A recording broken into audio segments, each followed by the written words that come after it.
மதுரை மதுரை பேஜ்ல இருக்க ஒவ்வொருத்தவங்களுக்கும் இப்போ வந்து என்ன சொல்ல ஒரே ஒரு விஷயம் மட்டும் தான் நான் ஒரு வேண்டுகோளை வைக்கிறேன். இவ்வளவு நாள் நீங்க எந்த ஆணியுமே பிடுங்கல, ப்ளீஸ். இப்ப எங்களை வந்து மொத்தமா அரெஸ்ட் பண்ணி வச்சிருக்காங்க. ஒரு மண்டபத்துல 224 பேரை ஒரே இடத்துல அரெஸ்ட் பண்ணி வச்சிருக்காங்க. இது வந்து கரெக்டா எங்க இருக்குன்னா வாடிப்பட்டி காமராஜர் பேரவை அரங்கத்துல வந்து எங்களை அரெஸ்ட் பண்ணி வச்சிருக்காங்க. இங்க வந்து நாங்க 224 பேர் இருக்கோம். வெளியே வந்து காவலுக்கு வந்து கிட்டத்தட்ட ஒரு 4 போலீஸ் இருக்காங்க.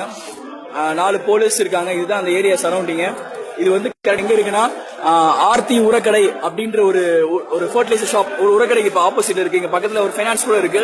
நீங்க வாடிப்பட்டி பஸ் ஸ்டாண்ட் கிராஸ் பண்ணி ஒரு 2 to 3 minutes இந்த இடம் வந்துடும். முடிஞ்ச அளவுக்கு இப்ப வாச்சு ரோசப்பட்டு கிளம்பி வாங்க. இங்க பாருங்க எத்தனை பேர் இங்க இருக்கும். இங்க வந்து எங்களுக்கு ஒரு ப்ராப்பர் டாய்லெட் ஃபெசிலிட்டி கூட இல்ல, எந்த ஃபெசிலிட்டிஸுமே இல்ல. எங்க சாப்பாடுல ஒண்ணுமே இல்ல, ஒண்ணுமே பண்ணல. எங்களை தூக்கி விட்டு உட்கார வச்சிருக்காங்க. எந்த பதிலும் தெரியல. ப்ளீஸ் தயவு செஞ்சு கிளம்பி வந்து நீங்க வெளியே எங்களுக்கு ஹெல்ப் பண்ணாதான் உள்ள இருக்கிற நாங்க வெளியே வர முடியும், ஏதாச்சும் ஒன்னையாச்சும் சாதிக்க முடியும். இன்னும் வீட்டுல இருந்து லைவ் பாத்துக்கிட்டு ஆங்கிரி எமோஷன் போட்டுட்டு இருக்கிறது வேற வேலையே கிடையாது. கிளம்பி வாங்க தயவு செஞ்சு. இதுக்கு மேல நீங்க கிளம்பி வரனா இனிமேல் தமிழ்நாட்டுல போராட்டம்னு எவனும் இறங்கக்கூடாது. தமிழ்நாடு தோத்துட்டானா அபிஷியல் அனௌன்ஸ் பண்ணிட்டு போயிட்டே இருப்போம். அவ்வளவுதான். முடிஞ்சா ஸ்மைலி போடுறது பாட்டிட்டு ஷேர் பண்ணுங்க. எவ்வளவு தூரம் ஷேர் பண்ண முடியுமோ ஷேர் பண்றத சொல்லி கிளம்பி வாங்க.